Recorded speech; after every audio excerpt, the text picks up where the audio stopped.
اللهم إني داعي لمتوفانا في هذه الليلة المباركة فأمنها. اللهم يا حنان يا ذا الجلال والإكرام اغفر له وارحم وعافه واعف عنه. اللهم إن كان محسنا يا ربنا فزد في إحسانه، وإن كان مسيئا يا ربنا فتجاوز عن سيئاته. اللهم اجعل هذه الليلة المباركة أسعد لياليه.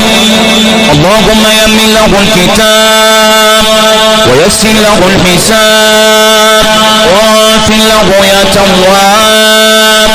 اللهم شفع فيه مرضا، اللهم شفع فيه مرضا. اللهم اجعل صبره على مرضه في ميزان حسناته. اللهم اجعل صبره على مرضه في ميزان حسناته. اللهم شفع فيه القرآن، اللهم شفع فيه القرآن، اللهم شفع فيه القرآن واهديه صواب ما قرأناه، وبكل حرف تلوناه، وبكل حرف تلوناه.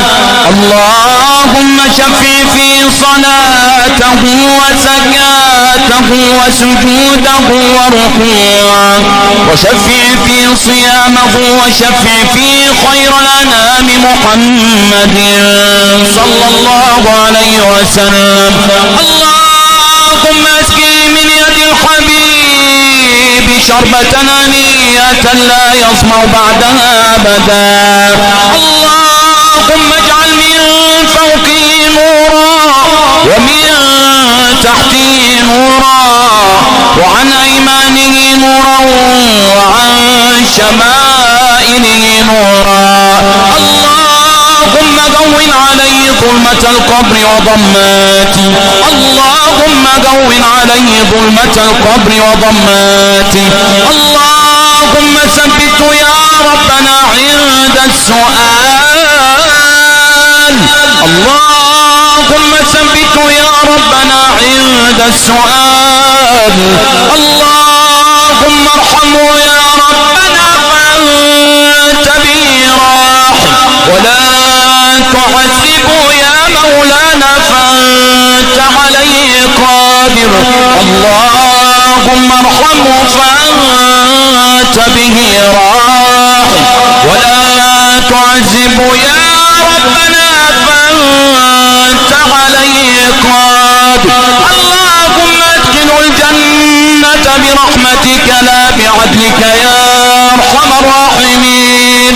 اللهم ابدله دارا خيرا من داره، وولدا خيرا من ولده، وزوجا خيرا من زوجه، وعشيرة خيرا من عشيرته. اللهم هذا ضيفك نزل عليك، وضيفك لا يضام، فأكرم بكرمك يا أكرم الأكرمين، فأكرم بكرمك يا أكرم الأكرمين.